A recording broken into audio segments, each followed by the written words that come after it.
నిజామాబాద్ జిల్లా సిరికొండ మండలంలోని శ్రీ లొంక రామలింగేశ్వర స్వామి జాతర బ్రహ్మోత్సవాలు ఘనంగా నిర్వహించారు.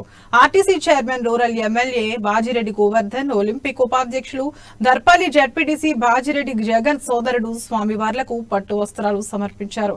జాతరకు వచ్చే భక్తుల సౌకర్యార్థం అన్ని ఏర్పాట్లు చేసిన ఆలయ కమిటీకి కృతజ్ఞతలు తెలిపారు. ఆలయ అభివృద్ధికి ఎల్లవేళలా కృషి చేస్తానని చెప్పారు. ఈ ప్రాంతంలో రాముల వారు సీతాదేవి కోసం ప్రతిరోజు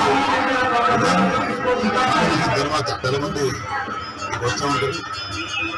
ఈ రాక కోసము చాలా ప్రాంతాల నుంచి ఆర్టీసీ బస్సులు వేయడం జరిగింది. కమిటీ వల్ల సంతృప్తి మేరకు ఈ ప్రాంతంలో ఉన్నత భక్తులు పెరుగుతూ ఉన్నారు. ఒకటి ఇక్కడ అవసరాలు సౌకర్యాలు కూడా చాలా తక్కువ ఉన్నాయి. ఒక మంచి కళ్యాణ మండపం కట్టాలని ఆలోచన నాకు ఉంది కాబట్టి 15 లక్షల రూపాయలు వెంకటరామ స్వామికి చేపట్టు చేశారు. ఈ ప్రాంతంలో రాముల వారు సీతాదేవి కోసం ప్రతిరోజు